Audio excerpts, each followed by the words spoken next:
When you look back at your past and all the things you almost did, or looked maybe at the things you never tried, maybe you reflect back right now on when you thought for sure that there was something that you were made to do, called to do, yet ultimately that endeavor just failed.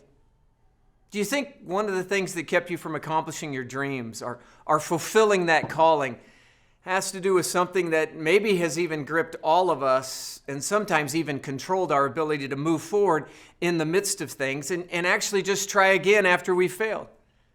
For many of us today, I think this emotion called fear, has kept us stuck right in our tracks and has forced others not to even try something new again because we are so fearful of what might happen if we put ourselves out there just one more time. Fear. It is the false expectation appearing real. And we face this fear by asking, well, really, what's the worst thing that could happen? And many times, we don't take the next step to see what will happen because we are afraid actually that worst thing might just happen. Webster's definition of fear is this: it is a distressing emotion aroused by impending danger, pain, evil, and I love that, etc. Just add whatever else you want to. Whatever the threat is, real or imagined, fear sometimes comes over us. When my children were really young, I remember one of them yelling out and calling for me in the middle of the night because they know mom would never wake up. And I would get to their room and say, "What is it? What's wrong?" And they'd say, "Daddy, I'm just scared." And well, what's the first thing as parents we would say? "Oh, honey, don't be scared. There's nothing to be scared about." And did that ever work? Probably not. It didn't work for my kids. And then we would turn on the lights and look under the bed and in the closet, and then we'd pray with them and tell them everything's going to be all right. Or we would lay there with them until they fell asleep and felt safe again. And then we would wake up and it'd be like 6 a.m. and we were still in their bed. But we did all of that because we saw the fear in their little eyes and we heard it in their voices. And we wanted to communicate to them, "Child, everything's going to be all right. You don't have to fear." In the Bible, God does the same for you and for me. He spoke to Joshua right after he told him he was going to lead his people, the Israelites, into the promised land, the land he promised their ancestors generations earlier. And now that time had come, and Joshua, this young leader, was to lead them into this great land. Look at what God said to Joshua. He said, "No one will be able to stand against you all the days of your life. As I was with Moses, so I will be with you. I will never leave you or forsake you. Be strong and courageous, because you will lead these people to inherit the land I swore to their ancestors to give them." So when you hear those words spoken to Joshua, what do you think the number one reason that God said those words to him?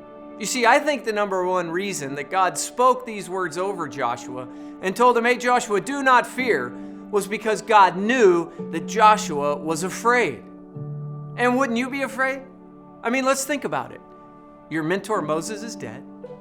You are young and inexperienced. You have a few million grumpy people, and you're trying to lead them across the Jordan and into the land that was promised to them by God. Wouldn't you be afraid? And you see, this conversation is wrapped around something that is absent and yet something that is present. The reason God talks about fear is because Joshua was fearful. So he said, "Hey, be strong and courageous, Joshua." He speaks into him and he speaks over him. I love what Erwin McManus says. He's a pastor in LA. He says, "Courage is not an emotion, it's an action. And when you live by fear, you feel what? Well, you feel fear, right?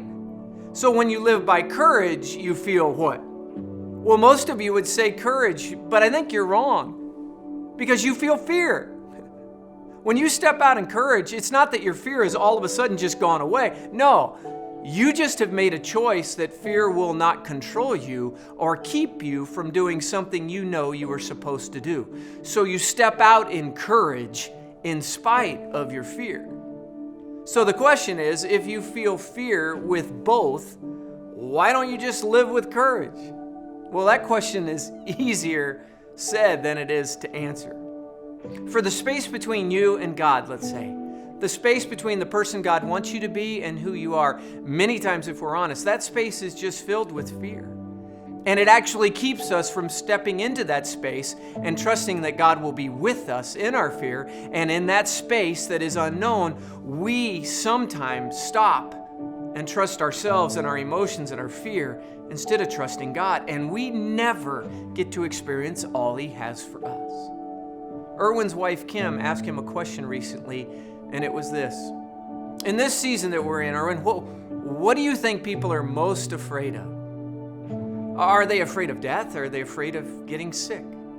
Everyone keeps talking about the end of things. When is this thing going to end? When is this pandemic, for instance, going to be over? Some people even said this is the end of our freedom as we know it. But we all come around and go, when is it all going to end? And he says, isn't it odd that we want to know the end of things we cannot control? And think about it, 2,000 years ago, the disciples were having the same conversation with Jesus. Jesus, when's the end going to come?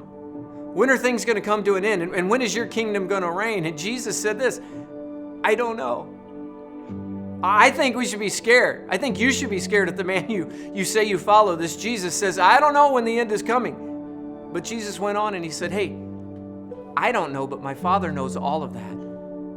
And that's really the wrong question to be asking. Stop asking when everything is going to end and start asking what you should be beginning. And many times we can't control the circumstance or the situation or the outcome or the end. But yet, if we're honest, many times it just controls us and it keeps us from stepping forward and beginning something new. Yet the one thing you can control and work on, and for some you can even end, is the fear that consumes or even controls your life. But we don't even seem to face that. Well, Joshua faced fear right in the face, and today God wants to teach you how to do the same. How to navigate through the fear, not go around the fear, and how you can live a strong and courageous life for Jesus.